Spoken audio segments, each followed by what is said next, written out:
রাজবাড়ীর গোয়ালন্দ উপজেলার দৌলতদিয়া ফেরিঘাটে আবারও যাত্রীবাহী বাস নদীতে পড়েছে।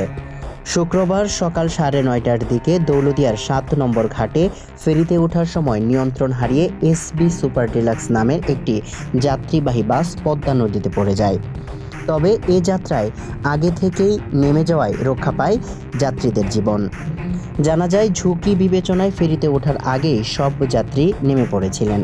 পরে চালক ও তার সহকারীকে জীবিত উদ্ধার করা হয়।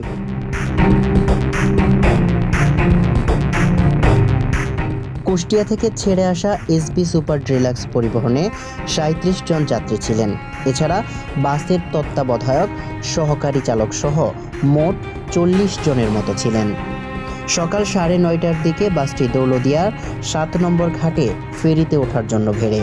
এ সময় ঘাটের বাঁ পাশে একটি পকেটে বীরশ্রেষ্ঠ জাহাঙ্গীর নামে বড় ফেরি ছিল, অপর পকেটে আরও একটি মাঝারি আকারের ফেরি ছিল। বীরশ্রেষ্ঠ জাহাঙ্গীর ফেরিতে যানবাহন উঠছিল। বাসটি বীরশ্রেষ্ঠ জাহাঙ্গীর ফেরিতে ওঠার চেষ্টাকালে নিয়ন্ত্রণ হারিয়ে আরেকটি ফেরির র্যামে আঘাত করে।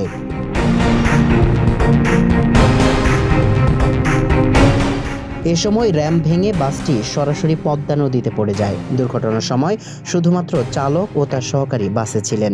পরে তাদের উদ্ধার করে গোয়ালন্দ উপজেলা স্বাস্থ্য কমপ্লেক্সে পাঠানো হয়। সামিউল ইসলাম, মানবকণ্ঠ।